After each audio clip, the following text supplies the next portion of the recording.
И снова здравствуйте. Приехали мы на новый объект. Вот 2 поддона камней. Вокруг него будем строить гараж.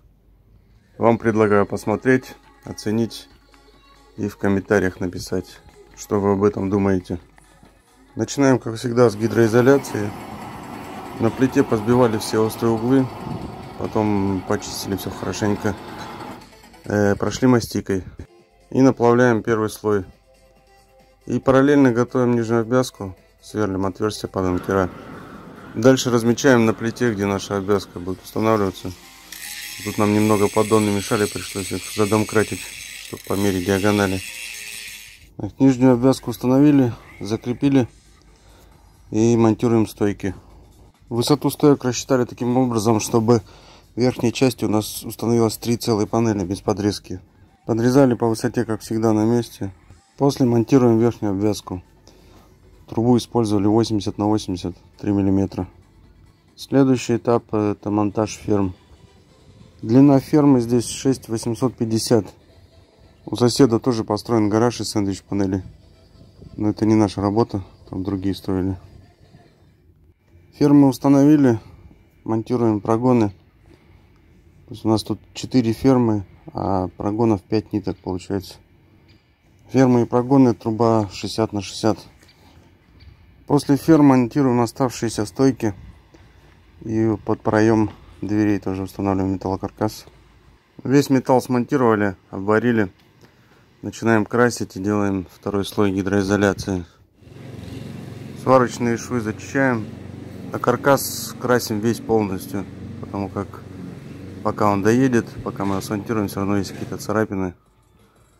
Вот, все перекрашиваем. После покраски проклеиваем каркас лентой и ждем сэндвич-панели. Разгрузили сэндвич-панели. Очень много пенопласта. Сейчас соберем его, чтобы ветром не раздуло. И начинаем монтаж.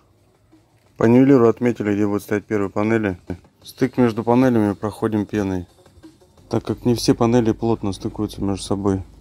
Смонтировали по кругу все целые панели. И сейчас будем делать подрезки. Эту стену решили вообще пока не зашивать, так как кровельные панели очень длинные, для ручного монтажа очень тяжелые. Будем поднимать их с этой стороны, и чтобы не поцарапать стеновые панели, решили их пока не монтировать. Длина кровельных панелей у нас здесь получилась 8100. Впервые мы монтируем такие вручную, поэтому опасаемся за стену. В процессе монтажа мы обнаружили, что завод-изготовитель панелей подложил нам свинью. На лицевой стороне панели оказался клей, которым приклеивают металл к пенопласту. Удалить его, не повредив краску, невозможно. Поэтому сейчас будем решать с заказчиком, либо будем подкрашивать эту панель, либо заменять. А пока решения нет, займемся кровлей. Тут у нас на кровле очень большие вылеты. Обычно мы такие не делаем, но тут у заказчика вот такой красивый дом, тоже большие вылеты по кровле. И на гараже захотел такие, поэтому сделали. Между панелями силиконим внутренний зуб. Силиконится именно внутренний стык панелей. Внутри тепло, снаружи холодно. И при разнице температуры образуется конденсат. И этот пар, влага не должна попасть между панелями. Иначе она там замерзнет и быть в беде. Смонтировали мы кровлю. Было это очень непросто. Панели хоть и из пенопласта, но такая длина, достаточно тяжелые они получаются. Добиваем оставшуюся стену и потом смонтируем уже последнюю кровельную панель. Подрезаем сразу и стеновую, и кровельную, и разом смонтируем. Вылет кровли сверху и снизу по 500 мм, по бокам по 400. Обычно мы делаем вылет по 200 мм со всех сторон. Итак, кровля и стены смонтированы, но кроме этой панели, решения по которой еще нет. Займемся монтажом фасонки. Установим дверь. Тут у нас дверь с порогом по проекту. То есть нижняя обвязка не обрезается в проем двери. При таком варианте нижняя юбка делается целиковая. Смотрится тоже симпатично. Когда порог не оставляем, нижней юбкой мы доходим до наличника двери и обрезаемся.